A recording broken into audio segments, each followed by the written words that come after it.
Hey everyone, welcome to Ink Scribes, the comics podcast where we talk about the art and craft of comics. I'm Colin Singh, and I'm joined by my co-hosts Eric Zawadzki and Taylor Stauft. Today, we're going to be discussing Greg Capullo in the first part of a multi-part series spanning his entire career. Today, we'll be covering over a decade from 1988 to 2000. That's right, everyone. It's a Taylor episode. So strap in. So Capullo, for me, was the first artist that I had really known by name. What about for you guys? Really? The first that you know by name, like, so you were reading comics quite a bit, and then I guess at one point you picked up a comic and it like excited you so much that you started paying attention to the credit box, No, or what had happened, it's actually the opposite. I had not been reading comics for a while, but I had seen the Spawn art, and that's finding out that he was the one that was doing it and doing it consistently was actually what got me into reading comics later on.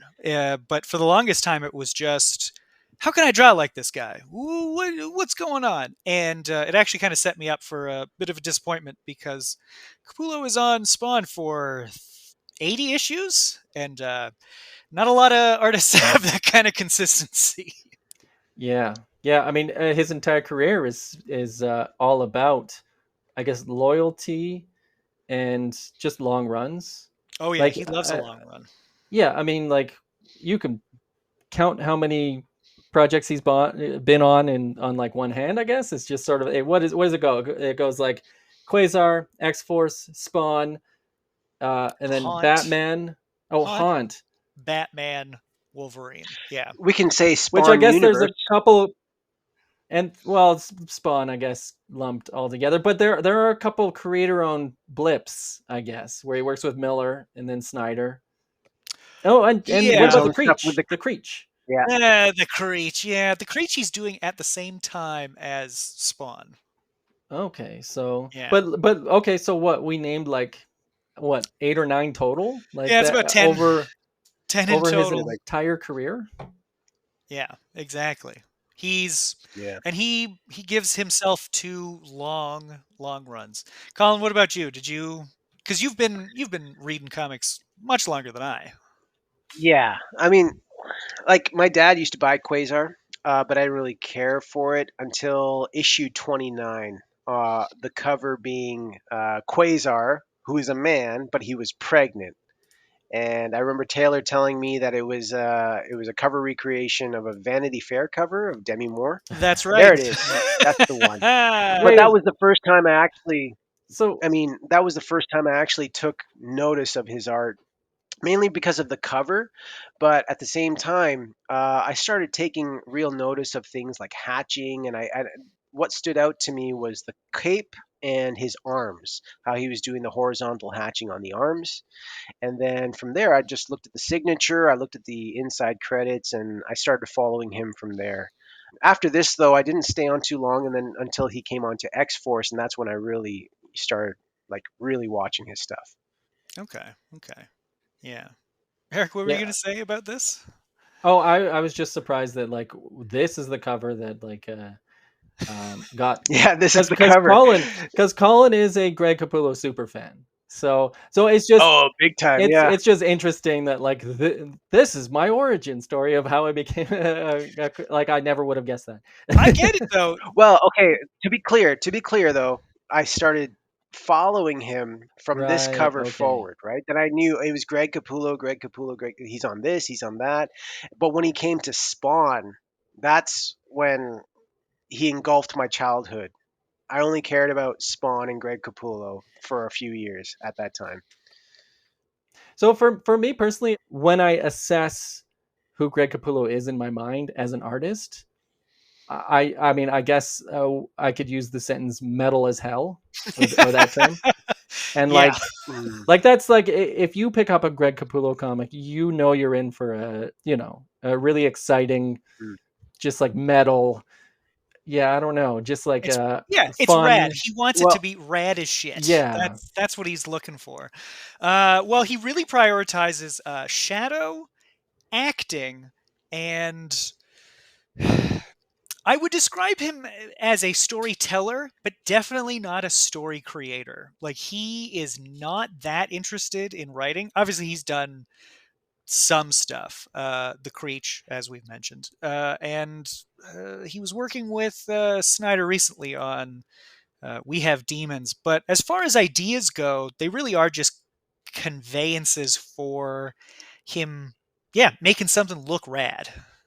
Well, and that's interesting because Well, in every one of these examples, I'd imagine he's writing this Marvel method, and in Yep. my mind, I mean, Marvel method is there's like 5 or 6 ways to probably do Marvel method, and it's like on a scale of 1 to 10 on how I don't want to say lazy, but how hard a worker the writer is. Yeah. In some situations, the writer is putting a lot of work into this Marvel method script, and in some situations, it's just a couple sentences, and it's like, and so, but at any rate, when I think of an artist working Marvel method, that artist is a co-writer.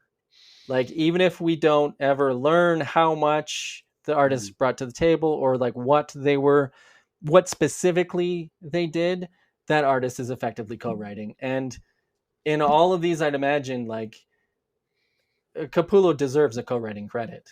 If I were to guess, like, what do you think? He really thinks and describes himself in terms of film. Oddly enough, to his mind, he is a director, so it's like it's his book, but he didn't start this story. He is not the impetus for it. He is someone who is going to carry it all the way to the end. Yeah, one of his biggest influences is the book The Five C's of Cinematography, that Oh, covers interesting. lighting, camera angles, blocking, all that, all the things the basics that you really need to know for setting a scene and making it feel like this is a space that you can inhabit.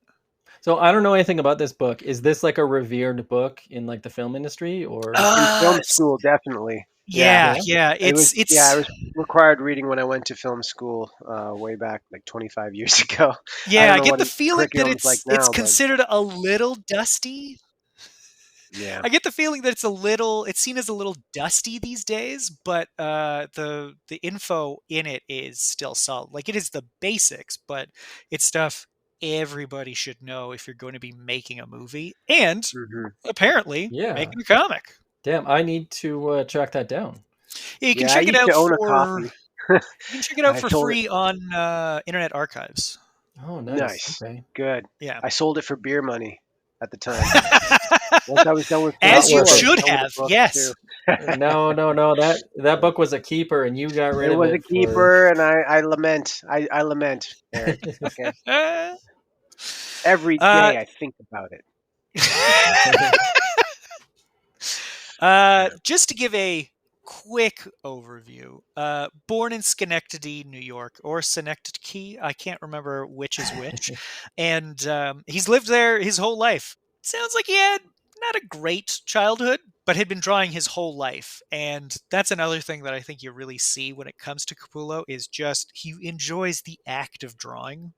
It doesn't really matter what he is drawing. It's as he has said, I draw a Barbie comic if you want me to. Like, Yeah. it Yeah. doesn't matter. I'll do whatever. And And that would be a rad as hell Barbie right, comic. yeah, metal as shit Barbie. And Yeah. But that also speaks to the fact but he can draw uh, anything and everything. He has his mental exactly. encyclopedia of knowledge of like just how to draw a car or a prop or different body types, all that stuff, fashion of eras of different ages. Like he can do it all. Yeah, part of his training, he said, was he would sit across from a bus stop in town and just quickly do constant gesture drawings and figure drawings of the people waiting for a bus to get that kind of loose, bouncy feel that people have when they're actually standing or trying to Mm, hold themselves up.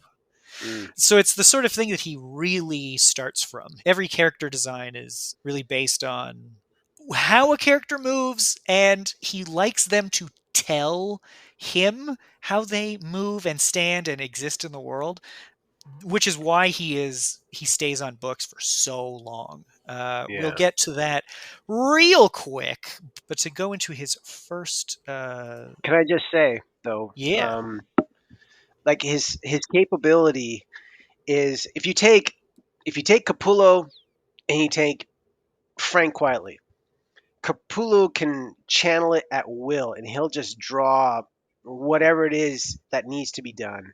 Whereas Quietly will probably think about it and take some time and draw and then erase and then draw and erase. Whereas Capullo is already it on is a page two. very. He does You have know a what I mean? very.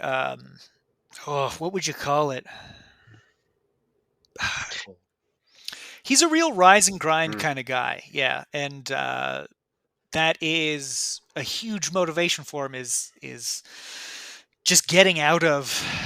He doesn't say it, and maybe I'm reading between the lines, but it does feel like it's getting out of the not very positive upbringing that he had of insecurity, we'll say, for now. But as far as his training goes, he was not trained academically. He didn't go to art school. He would learn from mm, other artists, like how do you do perspective? How do you do hands? How do you do blocking? And it's all self-taught. So he is just ground through sheer force of will how to do this.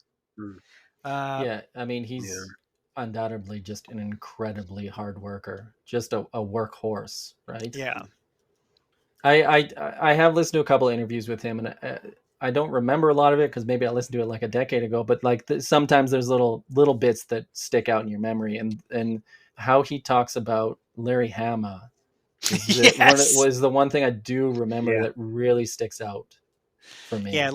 Hama did not give him an inch. It was nothing but criticism because he used to come down from upstate New York to the Marvel offices and just hang around outside asking, "Can somebody take a look at my portfolio, please?" And they would always send Hama out to a couple of times because he went like 3 or 4 times and just get torn down. But Capullo is one of those guys that when you tell him this is what you're doing wrong, he's like, fun, then I'm gonna fucking do it right, and just plows ahead. He Mm, does not take criticism as a reason to jump out. I do recall there was I guess a little bit of anger over how he was treated by Larry Hama, but with years in the rearview mirror, he's like grateful to Larry Yeah. Hama. After going through the mill with Hama, he also got a consultation with John Romita Sr., who was the Marvel art director at the time, and Romita Sr. was much gentler. Like, oh, okay, yes, I see the potential here. Here's what you need to be working on. Here's what you can keep, and here's what you need to throw away. And that's actually how he got this book, this very You know first what? issue. I think that's great. I think every artist needs the sort of angel and devil, the Right? one who is like Yeah. nurturing you and being supportive, and the one 100%. who is like Yeah. screaming at you saying, "No, this is dog shit. You can do better." Yeah. Yeah, it's and he does credit both of them. That dual approach as the reason that he got better, that he felt that he could do it, and getting the job. Because Romita would go around, hey, do you need an artist on something? Who needs a fill in? Who needs something? Like he would personally go around to offices Hmm. trying to get him work. Which leads us into this very first issue. What if Daredevil killed the Kingpin? So this is the Uh, first comic he didn't do any indie work before this. It he was just did. He did. It was a local book. He did about 5 issues, is what I can find, really. of a horror book called Gore Shriek. Oh wow. Yeah, it kind of begins his What the? horror uh, oeuvre. Although, according to him, he's not really that into horror stuff. People Huh. mistake his enthusiasm for lighting as horror, but as far as he's concerned, it's like, again, I'll draw whatever. That's funny because I've heard the same thing about Sean Murphy. Oh, interesting. That it's just like you like to light in a specific way because you like the aesthetics of it, and people Yeah, just like say, "Oh, well, you're a horror guy." yeah. Yeah, you can find issues of Gore Streak out there. I wasn't able to take a look at any, but mostly because it seems like that's him working out the kinks. It was like a local to Schenectady to his hometown. It was a local publisher, and he had been doing Hmm. spot illustrations or advertising stuff, but comics had always been the goal for him. So he had used every drawing opportunity as a way to just, how do I get better at comics? How do I get better at storytelling? Yeah, he did some work for Chaos Comics too for their Lynch Mob Oh, series. really? I Did remember he? he did like yeah did some work for Brian Pulido for Lynch Mob. I think it was called Lynch Mob. I really hope it's called Lynch Mob because I When don't really when call it was anything that else. in his when was that in his Around career? 1990, 1991, where Chaos was taking off with Evil Ernie and Lady Death, there was a series called Lynch Mob. I think it was like a like a team that was put together to take out Evil Ernie, and he did I think Hmm. number three. I don't know if he did the cover or the whole thing, but yeah, he did some Chaos Comics work. He Oh, did that's some cool. independent work on the side, like for that. Yeah. Nice, nice. But this was his very first, basically professional gig outside of like indie work, I Yeah. guess. Well, and this is the goal too, right? Yeah. His goal was always Marvel. As much as he liked Batman or whatever, it was Marvel all the way, baby. And to get it as your first like profesh gig, great, right? Like you'd think, Yeah. oh, he's living the dream. I do Yeah. believe he had kind of a uh, a, a bit of a leg up. I've constructed here crudely Frankensteined this together. On the left side are original panels taken from Daredevil Born Again, and on the right, it's a full page that he has recreated from these panels. So he did have some hand holding, just a little bit, only for the first Mm. few pages.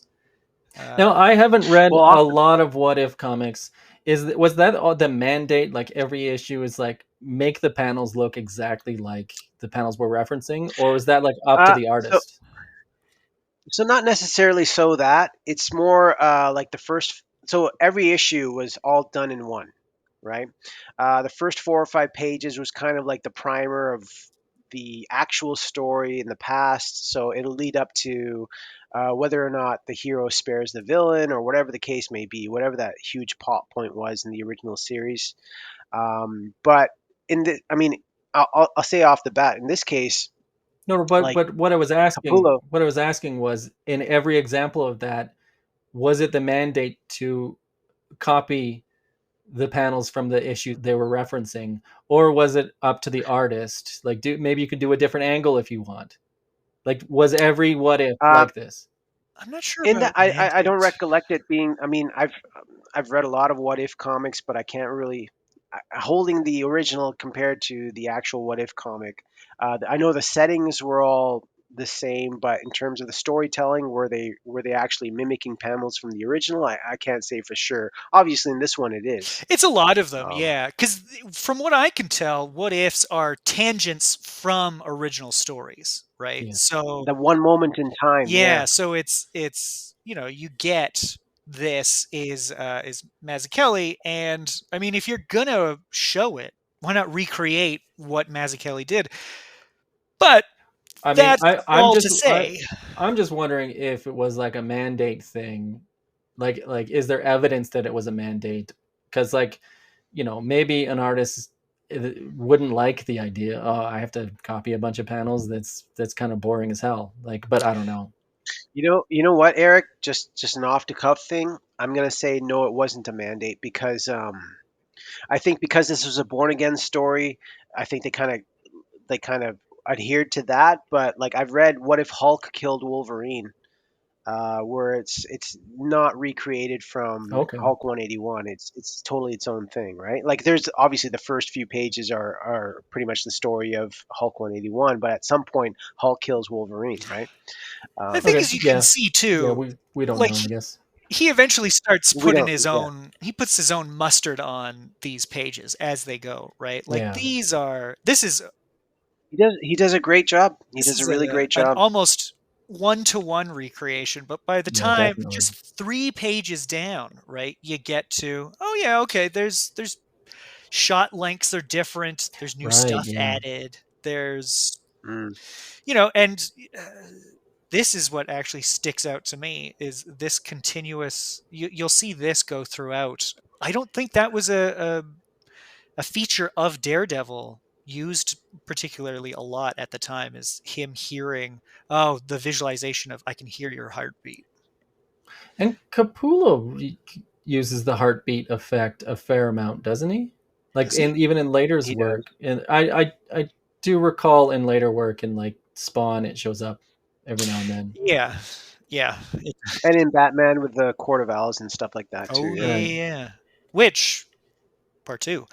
Uh, but other times, you get a full, why not just take this? So this is Mazzucchelli's. And that's Capullo's. Okay. Yeah.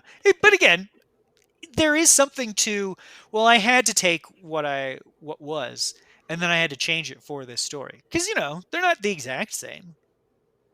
But Yeah, and this is only like the first 3 pages or so of the what if. yes. Yes, because I don't want to make it sound like he was just copying the whole way through as time goes on. Yeah, so, there's differences. He is taking a lot of that head splatter from it. And I mean, I guess what's your assessment here? That like, I mean, that's got to be a great exercise for an early artist. Like, here, Yeah. copy some panels from one of the best who has ever done it. And yeah, because especially knowing, well, this isn't the whole comic. I'm not redrawing Mazzucchelli's stuff. It's just this gentle entry into the real world, kid. All right, let's go. Oh man, imagine getting paid. I think you should redraw stuff to learn and to re-engineer how does my favorite artist do this, and but imagine getting paid to re-engineer and figure out and dissect Yeah, an artist. Yeah. It's a nice gig. living the dream right out the gate. Yeah. And if he wanted to, if his whole goal was to work for Marvel, obviously I think Born Again would have been a story that he really was fond Who's he a fan of of? the entire Marvel mythos. What's He's not a fan of Daredevil. It's not his favorite, but Is he a Frank Miller fan? He is, right? uh, that I can't say. He doesn't really talk about writers that he follows. He followed artists, so he would Mm. follow mostly John Buscema and Mort Drucker of all people. Mort Drucker doing the caricatures for Mad Magazine. You know what? That Um, makes Hmm. sense. and then he A would bit, fold yeah. in John Byrne and Gene the Dean Colan as he Mm. went. But you can see in those guys there is a lot of like, okay, you got to know facial structure, you got to know body language. Yeah. But as the book goes on, you can see, oh, he's got to do new stuff now, right? Yeah, and when you look at this, like if I gave you a blind taste test or whatever, would you be able to say this is 100% Greg Capullo? No, this I is don't think definitely so. not. This is definitely not Greg Capullo. This is entirely a Mazzucchelli ape. This is No, a this real isn't. standout. 100% a Mazzucchelli ape. You You think think Okay, so? so? I think You so. I you think this was think not him at all. He was very stifled in this. He was trying to be true to Mazzucchelli rather than his own self. Eh. you think Is that a maybe hot that? take? That can't be a hot take. Come on, man. Well, He's I mean, what's a Mazzucchelliism that you see here? The lighting, just yeah, the aesthetic overall, like the way he draws the hair and the clothes, and right, just yeah. come on, man. it's You the know, I mean, I faces don't see any that Capullo, so You it's don't the see faces you that see stand out zero as Capullo. This Capullo is to like, me.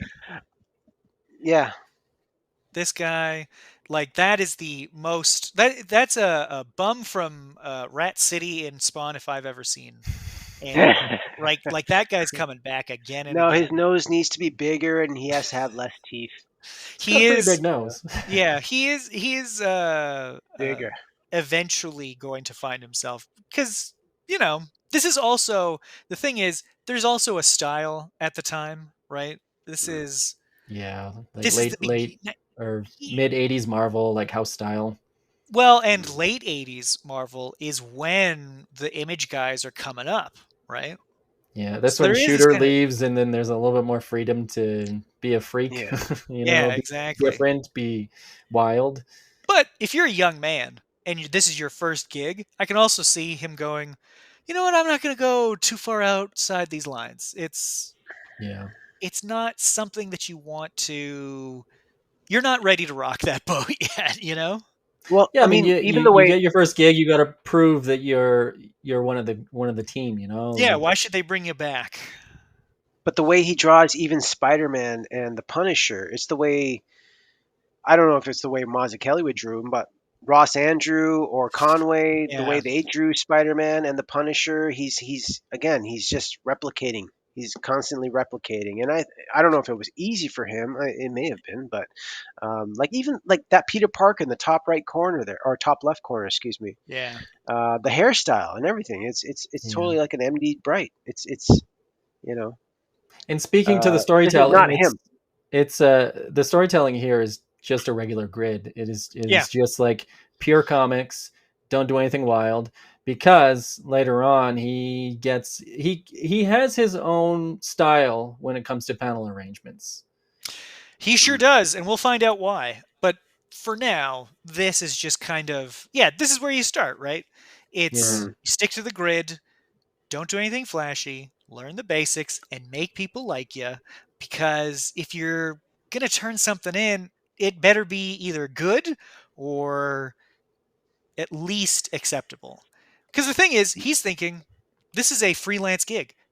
There is no guarantee he is coming Yeah. back for more, And right? Make the it's on a deadline, what get if paid. it's on a Yeah. what if issue, which is Yeah. that's a one off. Yeah. Yeah. Yeah. The whole point is to try We'll these guys call you out. if we have anything else. Exactly.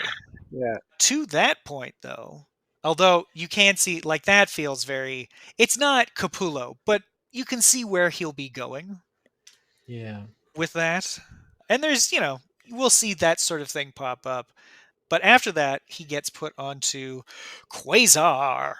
Hmm. Yeah, so this book is not doing well in sales at the time. So they have essentially put him on it as, well, kids, see what you can do with it. Because, it's got Mark Grunwald story, right? Man, It's knowing what Greg Capullo's personality type is, that is the kind of thing that you would say to him, and he is going to run with it and prove to you, or just like give him the challenge to get sales. Am I yeah. right about that? Yes, that is he did take it as a challenge. And according to him, sales did increase when he came on. Oh, interesting. Well, it Mostly went and to I think 60 it's issues. because yeah, it Not that did. he was And he on for was the on whole it for thing, but no, he but he was was on for on a it good for chunk. yeah, for quite a bit. And it's this book that gets him X-Force. But I mean, So he did this. How long after the What If issue? Do you so figure? this is his third issue overall for Marvel. He did an Avengers spotlight on the Black Knight, which I am absolutely not interested in the Black Knight, so I didn't even bother.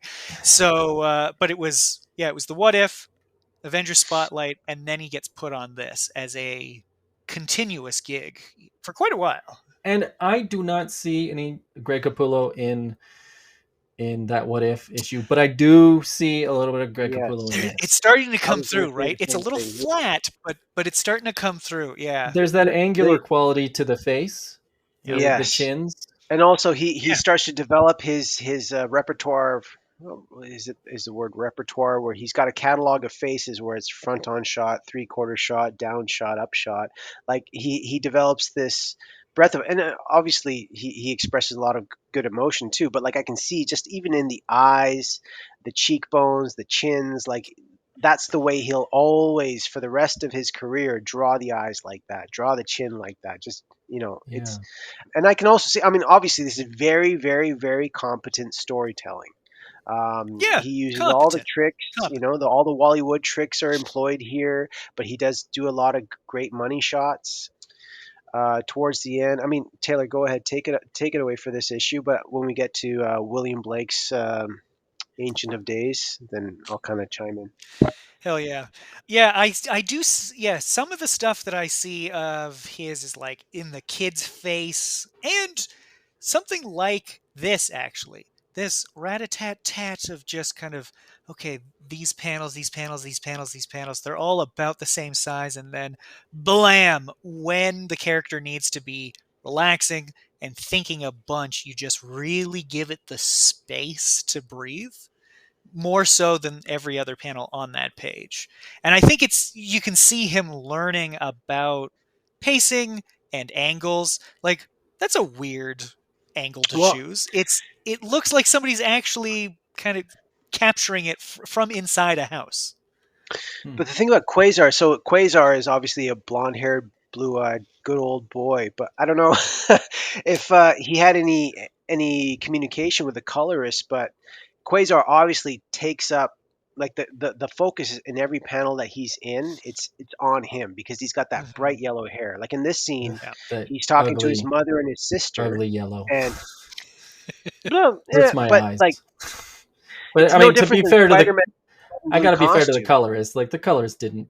This is not what the colorist was picturing. This is the bad reproduction. But I mean, it's an eyesore. Well, and these guys, they're still printing. This is when Marvel is still printing on newsprint, and Yeah, they have not embraced Mm. computer coloring. Right, that's yeah. one of That the that reasons. yellow would be soaked into the newsprint Oh and yeah, would yeah, not hurt my eyes when I look at it. yeah, yeah, exactly. Again, I think that's a creative decision. I think when the character, the protagonist of the book that you bought is on the page, you have to see that he's on the page, right? When you flip Oh through no, the I book, get and that. this Yeah. guy's, It just you know, should be a little dulled, a little more dulled than this. Like all the colors should be more dulled, which Yeah. the yellow still would be popping, just like because everything is dulled. But yeah, mm.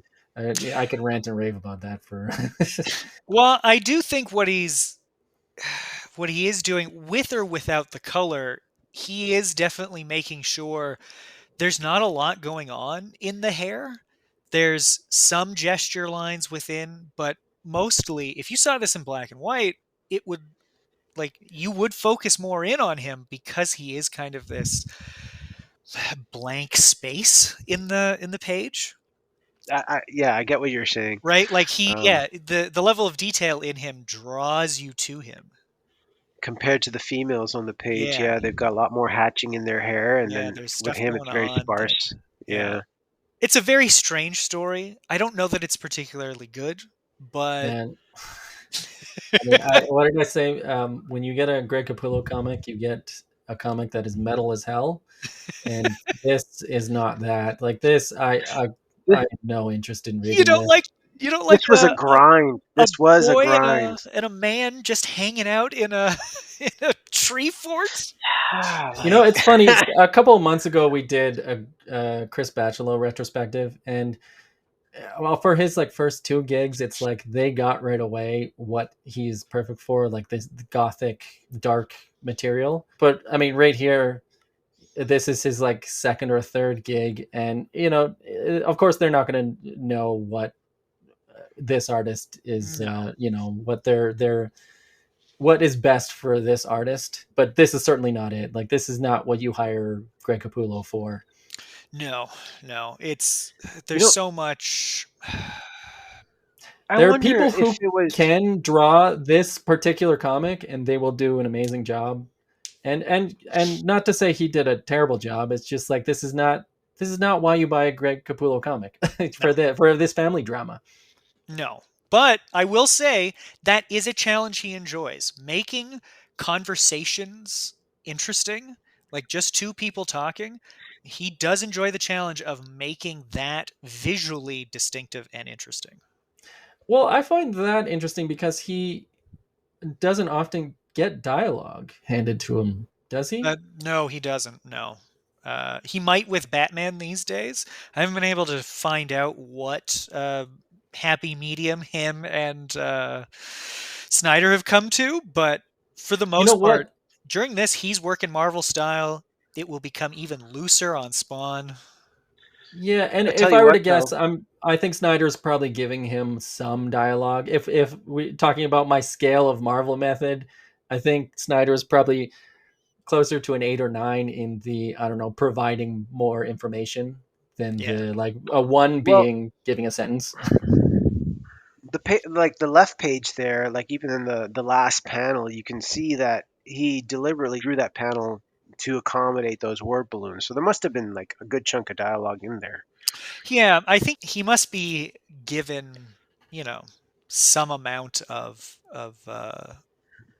I know that with McFarlane, he is given dialogue as a tone setting. Oh, Um, really? He's yeah, given dialogue? he's given dialogue, but it's very placeholdery, and it's just to set up the tone that is Oh, occurring. okay. I wonder Which is actually if what we're which seeing. is stay out of my alleys. Yeah.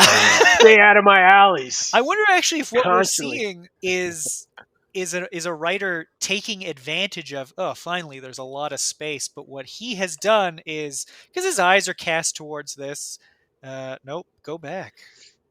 His eyes are cast up to this, which, Colin, I know you want to talk about, but it's definitely this desperate man in a lonely situation without those dialogue, without the thought balloons. I think he probably was thinking, oh, I want to give him space again. I want him to feel lonely and small while contemplating this ancient god that just dropped a whole bunch of Yeah, knowledge on him. yeah. That first panel on the right page there is a recreation of The Ancient of Days by William Blake. I did a paper on William Blake back in university before I dropped out, but it was really interesting to see that there. Yeah, right? Out of nowhere. I was surprised. Yeah, It's I know it's part of Blake's internal mythology. I guess he had some kind of story going with his paintings. Hmm. yeah. He had a narrative that kind of. I mean, I don't want to get into him too much, but he did have his own idea of how creation formed and how, human nature was and all that kind of stuff.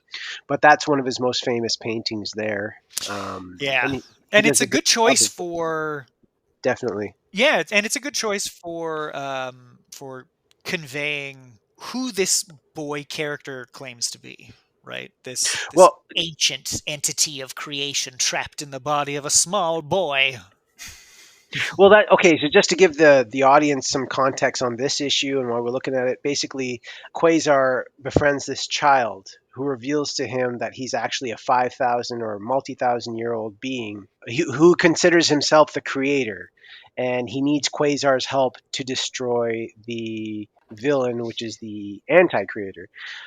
So he gives him this vision, which he recreates with Ancient of Days, which he implants into Quasar's mind to get him to help him. So Quasar now believes him.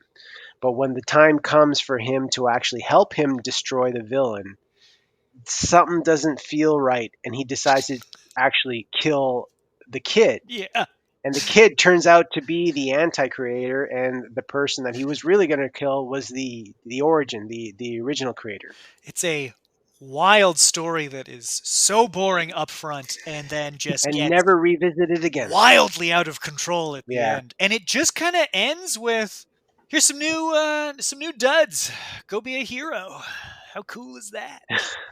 But his work on Quasar does get him Do X-Forced. you do you know if he designed that Quasar costume at the on the last page there? Because they did end up dropping the mask and the gloves, but they kept I the overall design. That I'm not sure. He doesn't talk about Quasar that much, other Mm. than to say that he took it as a challenge and decided to give it everything he had to pump sales. It does show his storytelling is very very well done in that whole run. You know, Yeah, I think so. the usual textbook It's rules, solid. establishing shot, even especially in like talking head scenes, the main action shot takes up the biggest panel and that kind of thing. Like he does employ all those things, so you can see that he's a very competent storyteller in his Quasar run, which got him X Force, obviously. So he went directly from Quasar to X Force. Yes, because towards the end of his Quasar run coincides with the image brain drain. So Oh, right. everybody is leaving, right? Uh, That was a Mm, great opportunity for a lot of yeah, artists. you would think so, yeah. right? But apparently, Yeah. what happened was Marvel had learned their lesson, Oh, um, right. Yeah. and by pumping up these artists, they had made these artists too powerful. Images off the ground.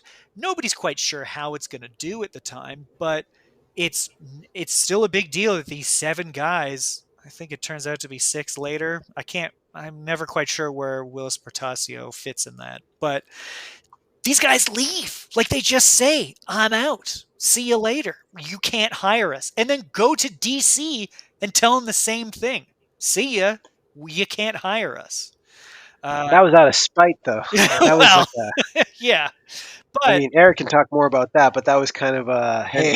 and every artist had different views of things. Like some were yeah. more spiteful than the others. Some were just like, oh, Oh maybe yeah. I can see myself coming back. I'm not that angry. Yeah. The way well yeah, cuz McFarlane had already been out for a year, right? He was already busy setting up his trading card company or something. That just kind of Front became row cards. Yeah. yeah, became McFarlane. But through his X-Force run, Capullo is I think this is kind of where his storytelling Yeah. really starts to become his panel layouts start to become more of uh, what you expect from him, but at the same time, he is not receiving the promotion that say Rob Liefeld had, Well, I mean, okay, so I'm gonna say off the bat, you chose X Force 25. It's an anniversary issue and all that kind of stuff, double and sized. and his I final X do Force. think, yeah, exactly, and I think that obviously deadline rushes because he does use a Obviously, lot of yeah. silhouettes in this, Well, now, a lot of explosions, and a lot of just like not that he lacked background in a lot of his pages, but a lot of just like close-up shots, a lot of people punching each other, and a lot of gas and smoke, Yeah, he drops kind of covering figures. a lot of backgrounds Yeah, dropped. Yeah, so he cut a lot. Yeah, he cut corners, but it well, still looked you know, awesome. from I didn't read this back in the day. I read a I read it couple back of in the his day. X Force issues back in the day, but I was flipping through this recently for this show, and I loved the stuff in the beginning, and then I got to the end and said, "No, this is a different artist. Where's the credit page?" And the credit page was hard to find as well because it's yep, not here where the title is. It's nope. yeah, Yeah, and it's like a third of the way so I'm through. flipping throughout trying to find the credits because there's different artists at the back here, They and have a then half a dozen inkers, though. yes, exactly. There's like Yeah, seven inkers, and yeah, the art at the front, I love it. The art at the back, Immaculate. not so much. Yeah. And you know, if you see a book with seven inkers, it means the artist didn't have enough time, and it means these inkers were all like, here's 3 pages a piece, get all of this done in a day. yeah. And so, to be fair to Greg Capullo, I'm sure he put a lot of time into these early pages and then just ran out of time and had to do the last half of the book. I mean, he probably did like the last I don't know, 10, 15 pages. I don't know how many pages this is, but he probably did the last 10 About pages 40. in like 3 44. days. Yeah. Yeah, but you're right. He does put in the time up top. I actually really like this right hand page, the way it sets up. Here is Cable. He's looking down, and then the stacks show what is going on, almost in a zoom out. But then you can also see. Okay, well, let's cut down. Oh, there he is. Oh yeah, he's keeping this geography consistent. Like that is something that I think we can all admit in the '90s was not that big of a, a Yeah. concern keeping the geography correct. Also the it's the blackest part of that page. Yeah. So your eye goes straight for it. Like Hmm. he knew not to do some heavy lighting on these foreground figures because he wants you to see that black part in the background. Yeah. I also Also, just like to love, see all these characters crammed together, that is not easy to do. yeah. And so he's on a tight deadline and he's having to draw like a dozen characters and it looks great.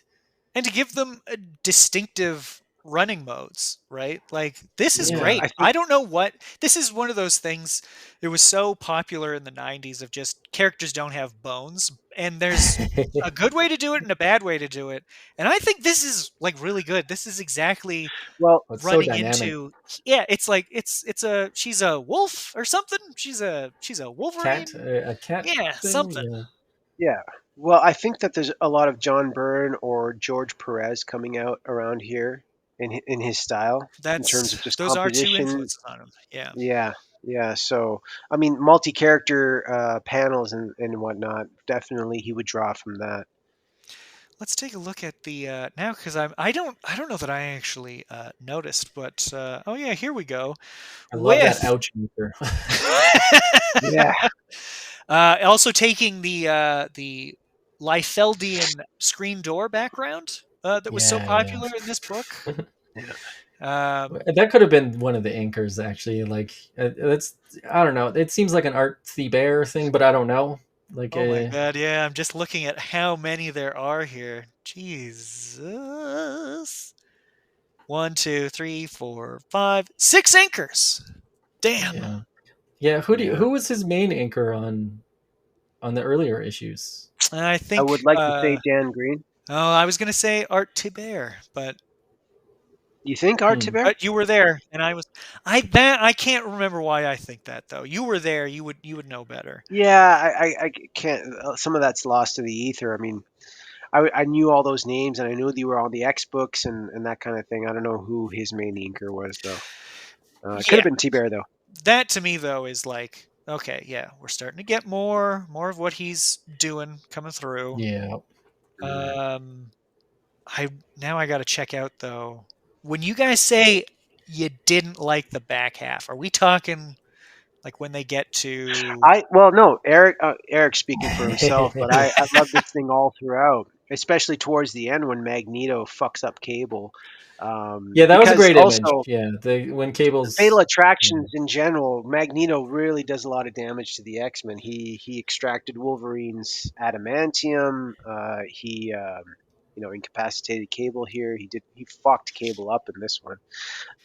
Yeah. and to speak to So I was the latter half again, like it's a possibility that the anchors screwed all this up, not because they're bad at what they do, but because the editors basically said each of you gets 3 or 4 pages and you get one day to do it. in And terms like, of in terms of competition composition, I really enjoy it.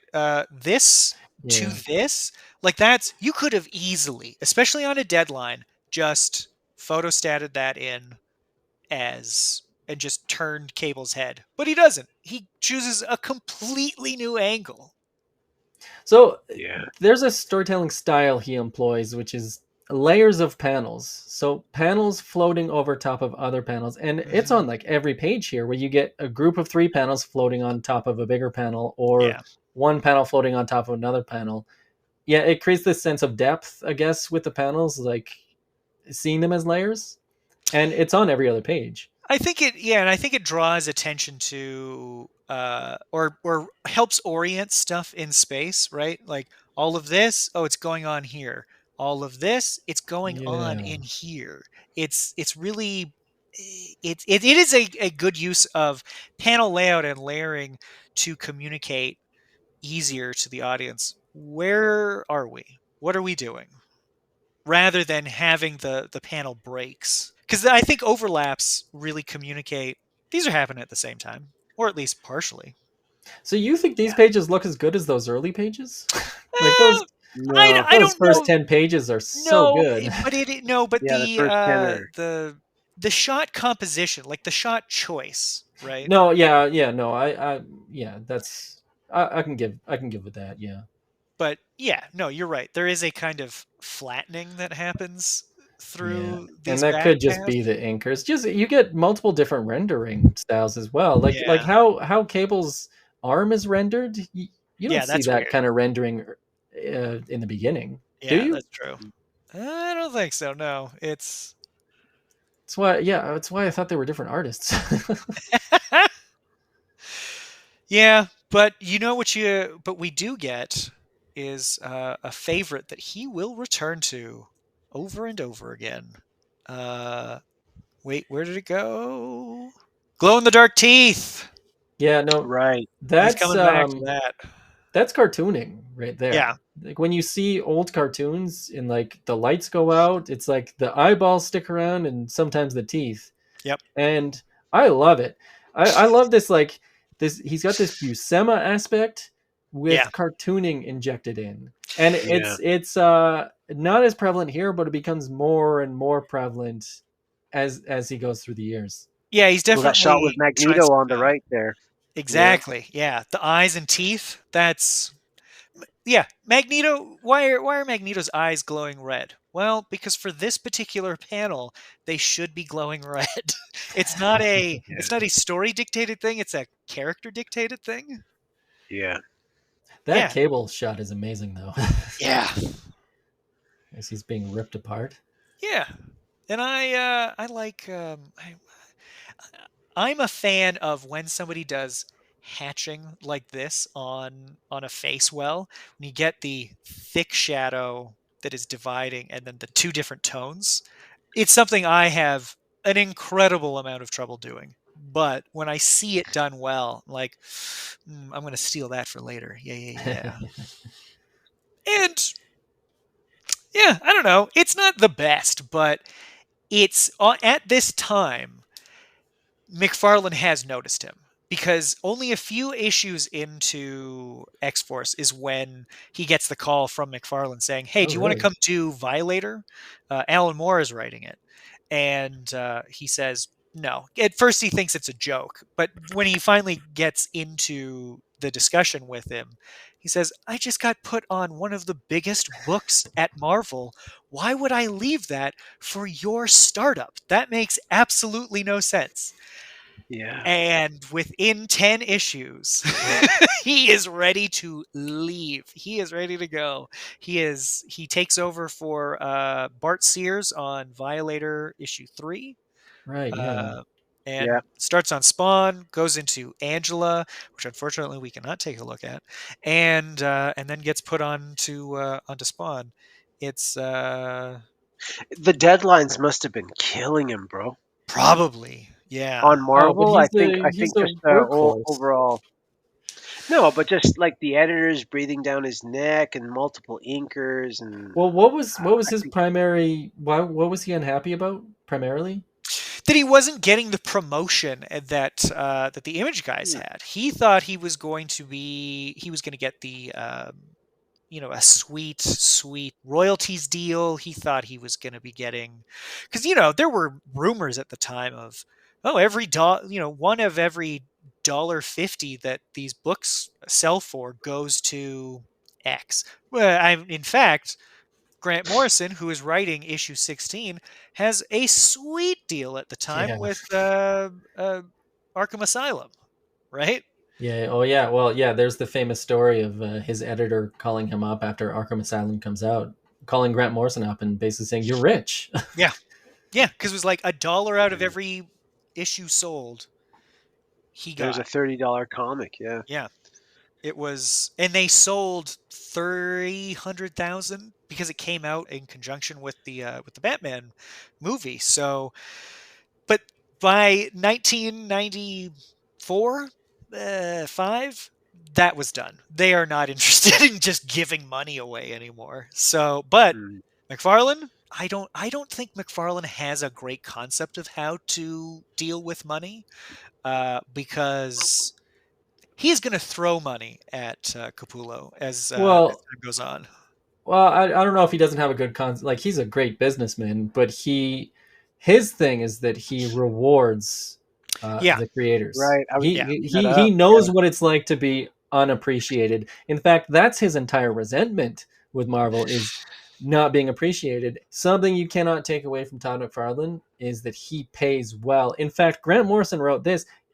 I might have this story wrong, but I believe like I think Grant Morrison or another writer around this time heard he's paying how much Oh yeah, to a it writer? is. Yeah, because Morrison Yeah. wrote for quite a bit, and in his Super Gods, he does talk about how, I was on top of the money that he already had. The money from this just kept pouring in. Now, I will say there were also stories from Capullo says this, that how much he got paid, it wasn't a set thing. It was kind of based on McFarlane's How he attitude. felt, Yeah, McFarlane felt. yeah, Yeah, yeah. yeah, yeah. How So a he's couple doing. grand 1 month. Yeah, If he's in a good mood, he's giving you a lot. If he's in a bad mood, he's still giving you a lot, just not as much as being in a bad yeah, mood. exactly.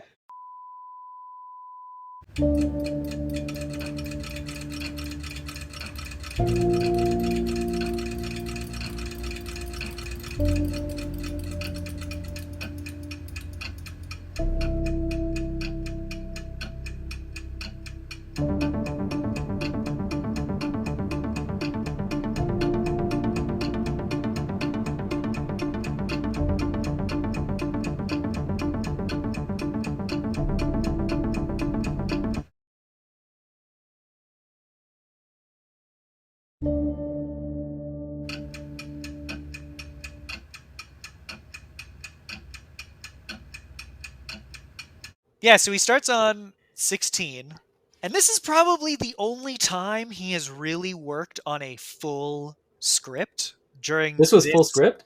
This was, yes, Morrison full Yeah, scripts. According Oh, to okay. Capullo, he just starts crossing stuff off though. Like he is just like, I don't care. It doesn't matter. It doesn't yeah, matter. Yeah, None of this because is. can we? these are 3-panel page. Every page is like 3 panels.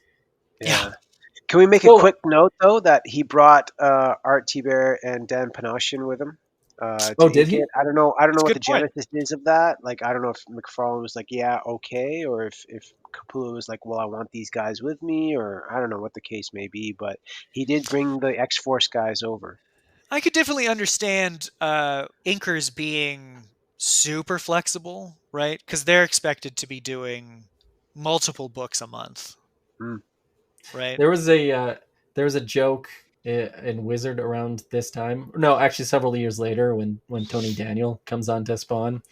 I always remember this joke that McFarlane waits outside the X Force editorial office to grab those artists. that's funny. That's that does seem kind of like what happened, yeah, because he noticed him within Yeah, it's like, issues of being on X Force. yeah, like Greg Capullo's replacement ends up Yep. getting taken by Todd McFarlane, and then Greg Capullo and Tony Daniel tag team Spawn when it was bi-week, Yeah, they did yeah, biweekly. bi-weekly. Yeah, for quite a Yeah, while. Yeah, it's through the it's quite 40s. a Through the yeah. 40s, they were biweekly. Yeah. Yeah, it's at 50 that I think he becomes really cemented as like The there will Spawn still artist. be yeah, there will be a few fill-ins, but it feels more like well, because Greg's going on vacation, sort of thing, right? If There you're were a getting couple of fill-ins. there were some, not a lot, but for the most part, after 50, he is the Spawn artist. But I don't know, how do you feel about this early Spawn stuff? Because to me, it's still a Dude, it's little immaculate. It's immaculate. yeah. Before you talk It's shit, missing. before you talk shit, this is my childhood you're talking about here. No, seriously, I love this stuff, all of it. Yeah, I I rose-colored don't want to. glasses, I don't. whatever you want to call it. I'm not. Yeah, You're not going to hear me say a single bad thing about Capullo from here on out. that's From fair. here on And out, no, we're all he fans. can Nobody's do saying no bad things. wrong. But For like, me personally, it's missing the cartooning. So it's like Mort Drucker plus John Buscema yeah, is the modern Greg Capullo. This is I all think. Buscema, Yeah, and I want both. yeah. It's But the still story just might yeah. have It's demanded very one more than the other, too. I mean, Morrison writes in full script, like I don't know. No, no, no, I'm just I've saying just that in his evolution, Capullo is in an evolutionary stage at this point. He's still more Buscema, like he hasn't found the balance yet. Because like yeah, something I adore about his work is the cartooning aspect that he adds, like the teeth that stand out in the darkness, which is completely unrealistic, makes no mm, sense, is cartooning and looks amazing, and is a Capulloism that we all love. yeah, yeah. And you can see too. He's very concerned about like. Obviously, Spawn is known for his giant cape. This feels like he is trying to keep the physics of this cape correct, right? It's like, okay, well, how would a cape really function? This sort of thing. Okay, well, it's got to bunch up here, and it's going to come out here, and it's got to swoop back behind. I don't know that that's really. There's a great interview at the back of Spawn 100 where McFarlane and Capullo talk about the evolution of the character, and apparently it is the plan to start off like this, to stay in this superhero mode for quite a bit and then start to change. Well, I mean, leading towards Spawn 32, where he gets his new costume, the cape is all torn up, and it's more so like bat It's a wings yeah, it's a almost. You living know? thing. Like it's an Yeah. entity unto Before that, itself. though, like this is kind of like the vintage costume, where it's a legitimate cape, and it's not so much of a entity of its own that like kind of takes up the space. This is more of like it just kind of drapes over his shoulders, and it's kind of always well behaved. Yeah, Whereas that after collar has real 32, structure to it, and exactly, yeah. yeah, But yeah.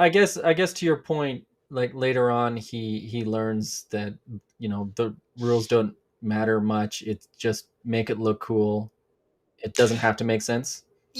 Or definitely massage reality in terms of what is needed because like this page, this almost feels like it's taken from a Daredevil comic, Mm, right? Yeah. yeah. But as you go, This is taking uh, me back though. I mean, Jason Wynn becomes anti-Spawn, who is Redeemer. what And a what a ah, Morrisonian idea this is too, right? this was life-changing shit for me. Immediately go to anti-Spawn, Yeah, the other Spawn, but essentially it's unfortunately, Venom. It's Spider-Man's Venom, exactly, yeah. but on the flip side. But to your point, Colin, about Ooh, the new ooh. costume, I actually have. Let me see if I can find it. I have it. I have it right over Aha! there. I can grab it. Oh, you have it? Yeah, I've got it right over Oh, there too. nice. Signed Oh, by One the sec. it was done. signed and everything. Yeah, I bought this off of Todd McFarlane's dad. Yeah.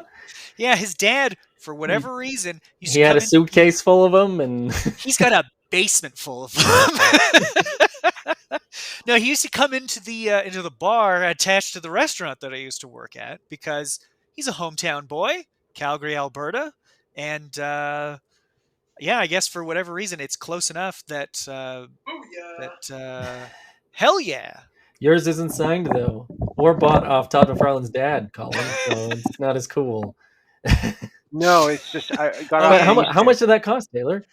for $20, this guy gave me a box of stuff. Like I Really? Oh yeah, it was trading cards. It was I think there was a Spawn themed Hey, Hot Wheels thing in there.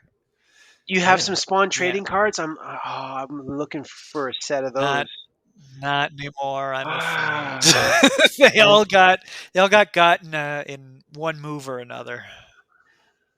in the Yeah. edit right now, I'm gonna put a picture of Colin and I meeting Todd McFarlane. Here's the look at that picture, Yes. everybody.